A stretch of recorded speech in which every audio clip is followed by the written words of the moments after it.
UP BJP के मुखिया भूपेंद्र सिंह चौधरी ने शनिवार को पार्टी के प्रदेश कार्यालय पर एक प्रेस वार्ता की। इस दौरान उन्होंने चौधरी चरण सिंह को भारत रत्न देने पर पीएम मोदी का आभार व्यक्त किया। साथ ही श्वेत पत्र का जिक्र करते हुए कांग्रेस पर जमकर निशाना साधा। उन्होंने कहा कि यूपीए सरकार का कार्यकाल भ्रष्टाचार और घोटालों का कार्यकाल रहा है। और क्या कुछ कहा, आप भी सुनिए। मैं अभिनंदन करता हूं देश के प्रधानमंत्री और भारत सरकार का। उन्होंने हमेशा किसानों की, गरीबों की, मजदूरों की और अन्नदाताओं के लिए संघर्ष करने वाले भारत के यशस्वी प्रधानमंत्री रहे आदरणीय चौधरी चरण सिंह जी को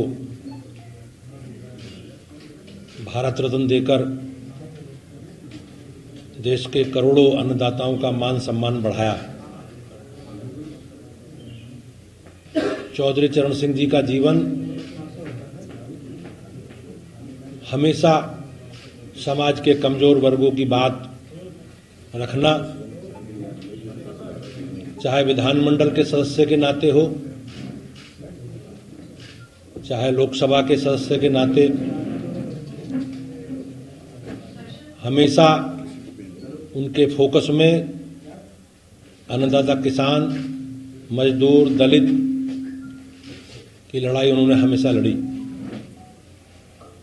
और आज देश के 140 करोड़ लोग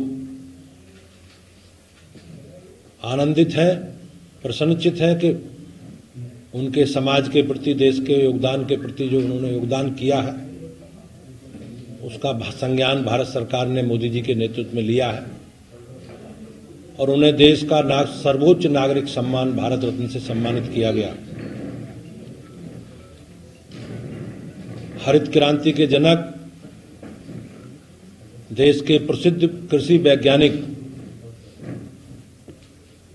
आदरणीय स्वामीनाथन जी को भी भारत सरकार ने देश का सर्वोच्च नागरिक सम्मान भारत रत्न दिया। हमारे प्रधानमंत्री रहे पीवी नरसिम्हा राव जी को भी मरणोपरांत भारत रत्न से सम्मानित करने का काम भारत सरकार ने किया है। पद्म पुरस्कारों के प्रति जो माननीय प्रधानमंत्री जी की सोच है, ये निर्णय उसे ही प्रदर्शित करता है। मैं उत्तर प्रदेश के सभी नागरिक भाइयों बहनों की ओर से भारत सरकार के प्रति और माननीय प्रधानमंत्री जी के प्रति कृतज्ञता प्रकट करता हूं, उनका आभार प्रकट करता हूं कि उन्होंने, उनकी सरकार ने ये एक महत्वपूर्ण निर्णय लिया है। ये हमारे लिए, सबके लिए गर्व का विषय है। आज जो व्हाइट पेपर सरकार की तरफ से देश की अर्थव्यवस्था पर माननीय वित्त मंत्री जी जो श्वेत पत्र लाई है, वो एक सच्चाई का आईना है, जिससे कांग्रेस पार्टी के परिवार ने कभी भी देश के सामने उस सच्चाई को आने नहीं दिया।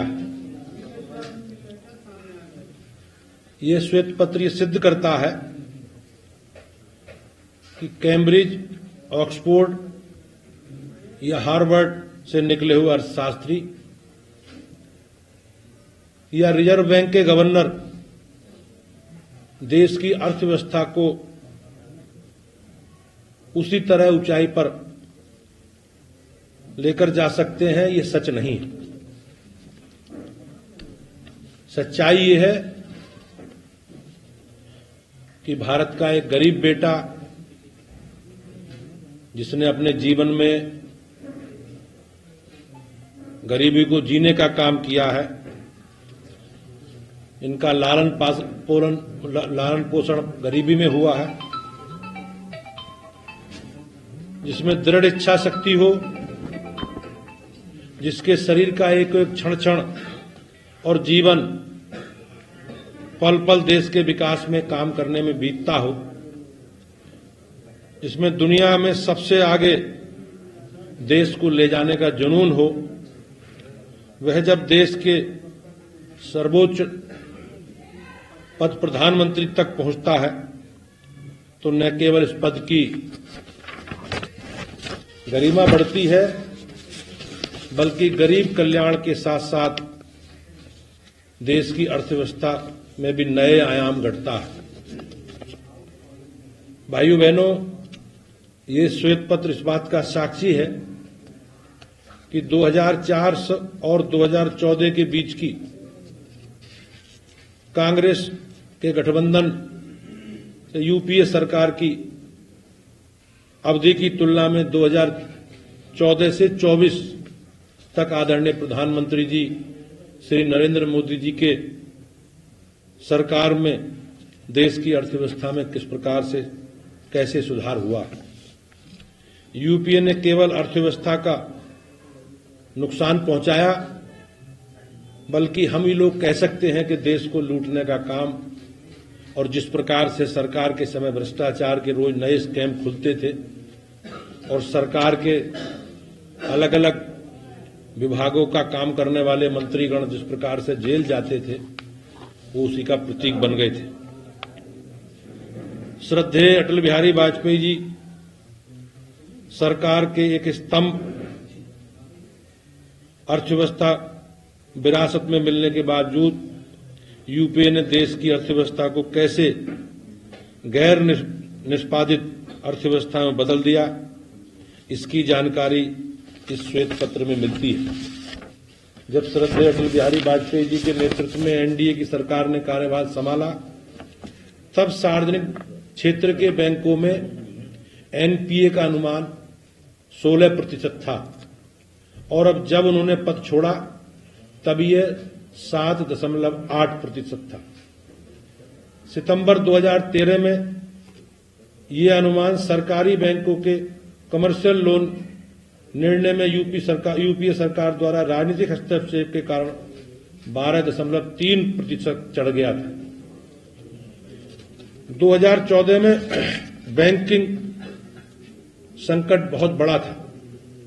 2004 में सरकारी क्षेत्रों के बैंक द्वारा सकल अग्रिम केवल 6.6 लाख करोड़ रुपए था, जबकि मार्च 2012 में यह 39.0 लाख करोड़ रुपए था। यूपी की सरकार के दौरान देश की जो बदहाल आर्थिक स्थिति थी, उसका जिम्मेदार कहीं न कहीं उस वक्त की सरकार का नेतृत्व कर रहे लोग थे, पीएम से लेकर सुपर पीएम तक। तब जो प्रधानमंत्री थे उनको कोई प्रधानमंत्री मानने को तैयार नहीं था, और उस सरकार में सबके सब मंत्री अपने आप को प्रधानमंत्री समझते थे, जो सुपर पीएम के आदेश पर काम करते थे। परिणाम यह हुआ कि घोटाले पर घोटाले होते रहे, प्रधानमंत्री सब कुछ जानते हुए आंख मूंदे बैठे रहे। देश ने उस वक्त 2G घोटाला देखा, कोयला घोटाला देखा, अगस्ता वेस्टलैंड घोटाला देखा, सत्यम घोटाला देखा, ट्रक घोटाला देखा, कॉमनवेल्थ खेलों में जिस प्रकार से घोटाला हुआ वो देखा, कैश फॉर वोट का घोटाला देखा, आदर्श घोटाला देखा, शारदा चिट फंड घोटाला देखा, आईएनएक्स मीडिया मामला देख, एयरसेल मैक्सिस घोटाला देखा,